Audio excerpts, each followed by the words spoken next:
passe. Super, l'artiste. Super, encore un but sensationnel.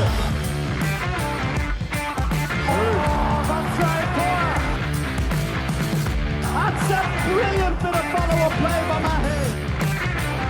Oh my goodness me, what a shot. Sagosen setter det hen! Han setter den! De er i semifinale igjen! Hello everyone, welcome to another morning club by the Handball Hour. And Chris here walking to the beach at Åhus in the south of Sweden, and joined by a friend of the show and colleague for this week, Marcio Menino, who we dragged in for Handball's Kanalen for the Åhus Beach Handball Tournament. And Marcio, first question, how are you enjoying your week so far in the south of Sweden? Hello everybody. So far so good. I'm enjoying. The weather was a bit so-so, sometimes raining, sometimes summer, but they say it's the Swedish summer, so it's okay. I'm surviving so far, but enjoying it a lot. And we're walking down to the beach here today in what is a glorious day. I think 24 degrees, really lucky, and it looks like it's going to be that way as we walk towards the ice cream stand. And there's people sunbathing. There's a line about 20 meters deep. This is proper summer, but we're not just here to talk about that. We have an interview coming up with Daryl McCormack, a former Australian international who was coaching here this week. And I just wanted to get your perspective, Marcio. We're here at what is probably, I would say, in terms of pure team numbers, the amounts of courts, the overall size, probably the biggest beach handball event in the world. From my knowledge, yes. I was impressed when I arrived here and saw the amount of courts and all the people around, not only the kids, but the parents. Everybody came to see the show. And it's amazing. It's 10 days of this? Yeah. So unbelievable. What's incredible about it, from a world beach handball perspective, not so many people outside of Sweden know about this. Mm-hmm. It's still very much like a Swedish event. There's a work we're doing in Handball's Kanalen and with the Åhus event on TikTok and Instagram and the websites, I think are helping to spread the knowledge. But there's a bit of like a culture war going on here behind the lovely scenes and the happy faces of what exactly beach handball is in this part of the world, because the majority of the tournament, and that's why I think it's mostly been Swedish, is actually more like handball on the sand or on the beach. It's normal indoor rules, basically, 4-on-4, like in beach handball, but with full contact and only 1 point regardless of the score. And since last year, they've started to bring in what they call the international rules, what we just know as beach handball. And the Swedish Handball Federation have kind of given them a deadline of 2027 to integrate it fully. Now that you've had a few days of experiencing the other beach handball, the one that most people here are used to, how do you think that integration, maybe the balance between the two sports could be in the years to come? I think this will keep itself as a cultural thing in Sweden. But I reckon that for the U14 and U15, the international laws, so to say, will be fun for them, and I think they will enjoy it. I don't see the older ones getting a lot into it, at least in this massive way of having like 19 courts and stuff like this. But like if you have like 3 courts and proper tournaments, I think they will manage. Yeah, and I hope that it is the case. I mean, it seems like the Swedish Federation are being quite like heavy-handed on it and are looking for like a full integration of the international rules. But as you said, for all the underage categories moving up, and you can teach them these rules pretty quickly. They'll adapt very quickly. But we had like the senior open categories over the weekend where you've got over 100 teams playing, and they don't care. They don't care about spin shots and in-flights. And I think that's okay. They just want to hit each other. I think they just want to hit each other and know that it's soft. The ground is so soft because it's sand. So they're like, yep, I can hit it. No problem. The strongest I can. And they just play handball, which is also nice. It's fun to watch. Yeah, I fully agree with you. And hopefully they'll find that balance in the years to come. But we've got a few more days left here. And the interview for this morning club. You're co-hosting it with me this time, Marcio, so you're not counted as the interview. We have Daryl McCormack, who is an Australian legend of the sport. He was captain of the Australian national team, played in the Sydney Olympics, and shortly after that moved to Sweden. He's been here in the south of Sweden for 20 years now, which is quite incredible. He's made a life for himself. He was coaching an under-14 girls team of Hör, and had a chance to catch up with him, talk a little bit about his handball journey, and seeing as the Olympics are coming up as well, talking about Australia's path towards hosting an Olympic Games in 2032 and what that could mean for the Australian national team. So let's hear what Daryl had to say. So on a rainy day at Åhus beach, I've managed to find the only other native English speaker on the beach here at this tournament, Daryl McCormack, Australian Olympian, and from what I've been told by some folks here at the beach, Australia's greatest ever handball player. How are you, first of all, and how do you feel with that statement? Thanks very much. Yeah, there's a couple of guys that work here in Åhus that have said it a couple of times the last few years, and I'm very privileged and very honoured when they say that. Yeah, in some regards, I mean, you compare Australian handball to Swedish handball, it's a fair difference in the levels, but I'm happy to represent my country and glad to be here representing them, even though I'm so far away from Australia. And you've been living here in Skåne for about 20 years, you said, right? What brought you here in the first place? Well, yeah, it's my 20th year living in Hör, and it was handball. I started playing in the club. I came over to play one season, and then one season turned into many more. And then from there, yeah, I started, found a wife, and we have a family, and now this is my home. Swedish women keep you. It's the story with a lot of people, I think, that keep you here.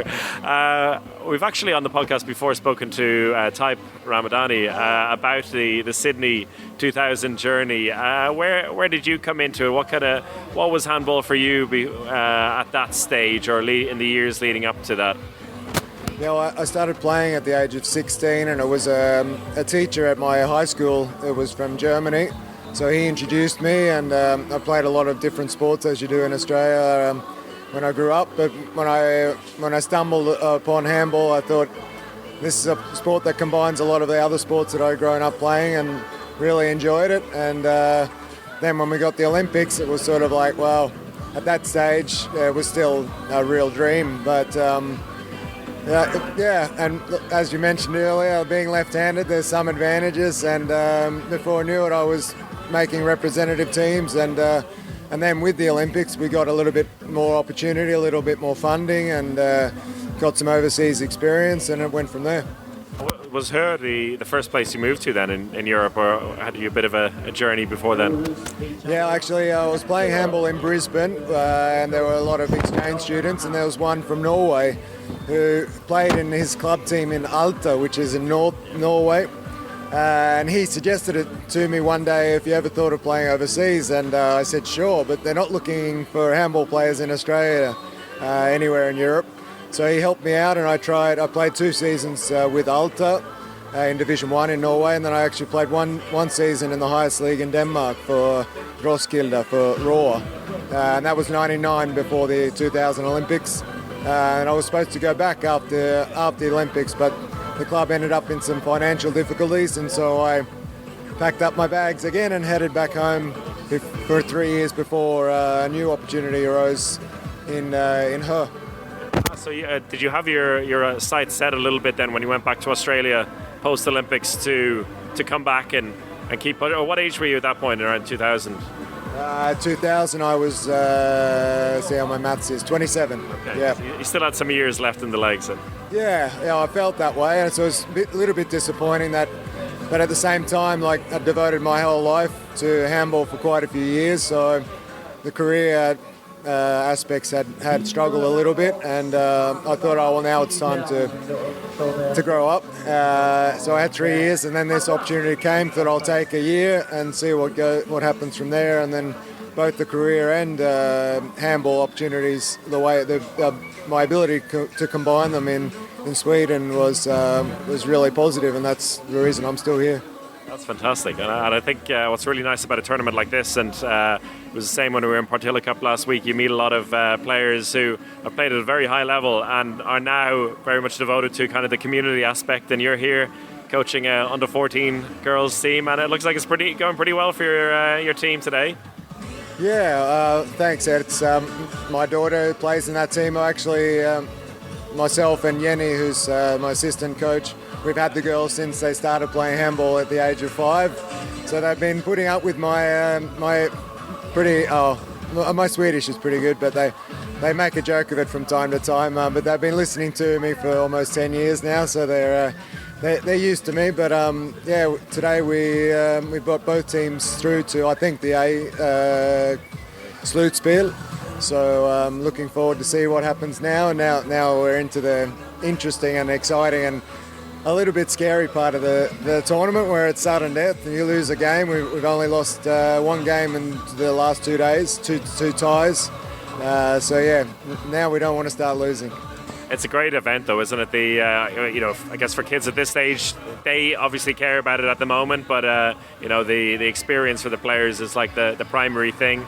And what I love about it is the late night games, the finals, and that basically 2,000-seater arena being packed up. It's really something special, I think. I've been to a lot of beach handball stuff, and I know there's a bit of a culture war between what the rest of the world sees as beach handball and Sweden sees as beach handball, but nevertheless the atmosphere and the kind of the community is very much the same. Yeah, definitely. I mean, I've been coming here for 20 years, and the way that the tournament has progressed and developed, there's always, some people say it was better before when it was smaller and all the rest of it. Now it's a real professional, well-programmed event and very professionally run. So that's the way it's gone, and to see so many teams and so many players here, and there is a lot of discussion going on at the moment about what's happening with the way we play handball, beach handball. It's a completely different sport when you start talking about international rules and all the rest of it, but that seems to be the way that the tournament's going as well. Tell me, have you had much contact with the Australian handball scene in the last years, or ever since you went back to Sweden? Unfortunately, we tried to keep it alive after the Olympics. There was a lot of interest initially, but there's such a strong sporting culture in Australia for the culture, like the traditional sports, cricket, rugby league, and even the Olympic sports of swimming. There's a lot of funding going towards them, and rightly so. They're the ones that bring the medals home. So, but the exciting part now is with 2032 Brisbane Olympics. There's no new opportunity for a host nation to have a team, but the indications that I've received is that there's very little at the moment, so it's going to need to do a lot of work in the next 8 years to even get close to putting a team on court that's going to be even mildly competitive, unfortunately. Yeah, and I think this is a big topic always around this time of the Olympic cycle. Is starting next week in Paris, and LA and the US have an opportunity in 4 years, Australia again in 8 years. Are there any things in particular that, like, if you were thrown in charge or thinking back to 2000, that you would do a little bit differently, or what they should think about doing now in the build up to 2032? Well, I guess if you're thinking long term, then you'd have to start in the school systems, and you've got to compete with all the other sports that it's happening. But given the fact that it's 8 years left, 8 years goes so fast, and to get that international experience requires a lot. So really, it's just trying to find players that are remotely interested and trying to put together a group and just work with them. I know that Korea were successful in that back in the 80s when they got a gold medal in the women's team and a silver medal for the men's, and that's the sort of thing that they did. They just scoured the country for players and they put them together, and but I mean, they've probably got different opportunities, but that's what it would take. Your daughter is going to be, 22 then? Is she aware of this? She's aware of it. I've mentioned it, but and I mean, a lot can happen between now and then, of course, and that would be a dream come true. And I've even thought about getting involved from a coaching perspective, regardless of what her plans are. At this stage, I haven't made any inquiries into it, but I'm definitely keen to see it and proud. I'm Swedish as well, so I'm going to the Olympics now to watch the Swedish men's team play. So but I'd love to be a part of the Australians. They need my help, and they could probably use it a lot more than what the Swedish national teams could do. So, well, I'll see you in Paris then, and Liam. And a pleasure to talk to you. It's nice to meet the fellow native English speaker here. And from what I heard, the Swedish sounded fantastic. So good job. Great, thank you very much. Great. Thank you, Daryl McCormack, for that. And Marcio, you and I are making our final steps towards this juggernaut of a beach handball festival, 19 courts. But before we step inside, just wanted to get a few words from you on the men's under-20 EHF Euro, in which Portugal having a stormer, and they've just made it through to the semi-finals. How happy are you about this new generation again? Of course, I'm extremely happy. I'm happy because I know the coach, Carlos Martinho. He has been doing a great job as a coach for the younger generations. And this is just the work that he's been doing for the last 4 or 5 years. Some of the players have been in the Euro U20 2 years ago or 1 year ago, something like this. And it's really great to see them perform and having this amazing qualification for the semifinals after beating Spain and now finalizing their main round with Austria. So congrats! Yay! It's fantastic news, and it's quite funny. It's showing the sustainability of this, the future of this national team. It wasn't so long ago that we were maybe slightly worried after the initial burst onto the scene that the Portuguese national team on the men's side would be stagnating a little bit, but then bursting onto the scene came the Costa brothers, Kiko and Martim, and even without them now, a whole new generation of under-20s who look like they're stepping up at the top level. So it's a sign of good things to come, you'd say, for the national team. I hope so. I don't think that it will be hard to maintain, the best performance that we've done in the last few years. But we hope to stay in the top 10 teams of Europe, and also we will try our best for the World Championships. But as long as we can qualify and stay and pass through the main round, everything will be fine. The job has been done by the federation. The kids are being working out. They know what they have to do, and the coaches, they're going outside to learn more and bring all that knowledge here to Portugal. So hopefully we will maintain our performances and be the top 10 team in Europe. And it'll be exciting to see how the Portuguese guys get on in the semi-finals and finals this weekend. Be sure to check on that if you want to see some top-level indoor handball before the Olympics starts next week. And we're putting this morning club out for everyone to enjoy. A little bit of a taster of what's to come as well as we head on to Paris next week. We'll have full coverage of the games and previews coming up. But until then, it's just up to me to thank you, Marcio, for joining me on this little walk and talk. Thank you, Chris. Thank you, everybody. Hope you enjoy the morning talk. We'll catch you next time. Goodbye.